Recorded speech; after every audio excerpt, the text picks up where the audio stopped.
The Egyptian government is expected to announce the results of the referendum on the new constitution in a few hours. The vote was widely boycotted by the Muslim Brotherhood, who've called it a farce. They say the new constitution gives more power to the military. The government says a yes vote would confirm its democratic credentials. Joining us now is Omar Ashour. He is a non-resident fellow at the Brookings Doha Center and is live from London. Thank you very much for being with us, Omar, on Al Jazeera. What are you expecting the figures of this vote to reveal? A high turnout, like the government claims? I think it's highly unlikely to see a high turnout for several reasons. One of them, obviously, is the context that this referendum is happening through. It's a context of quite a high level of repression and extreme polarization in the country. The coalition that used to win elections between 2011 to 2013 is calling for boycotting the referendum and seeing it as an illegitimate process.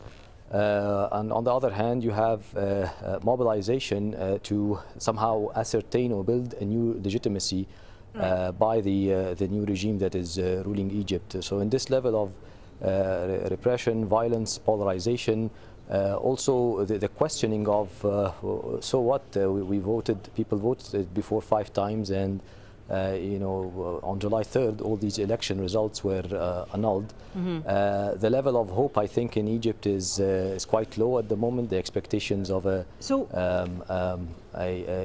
better future is not very much on the high. Right. On the high at so the what moment. would a yes so vote? I think overall we're probably seeing a lower turnout. Yeah. Right. What would a but yes vote? But we still have to wait and see, of course. Yes. What would a yes vote mean, in your opinion? That there's enthusiasm and acceptance for this constitution, or rather, perhaps just a reflection of the fact that this vote was boycotted by many Egyptians?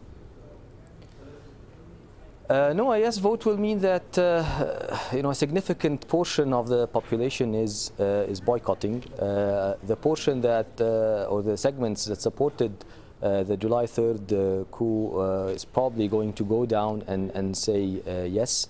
A small percentage of the ones who oppose the current regime, like the socialist revolutionaries, said that we should mobilize and go and say no. But the socialist revolutionaries don't have a large representation. We saw from the you know, in comparison of the 27 million that voted, for example, in the parliamentary elections in 2011, 2012, those we saw, you know, very long queues. You saw high level of a high level of participation, and it wasn't even high. It's 27 million out of 52 million eligible voters.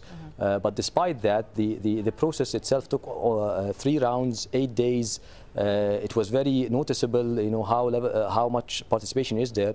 So compare this to what's happening now. You know, no noticeable queues. Very low turnout of the youth, which are the largest segment in the population, and only 2 quick days. Many of the polling stations did not even open. So we're seeing a very different level of participation. And if the yes vote will be probably for the ones who participated, we have claims of 95% yes, and to all the way to 98.6% yes.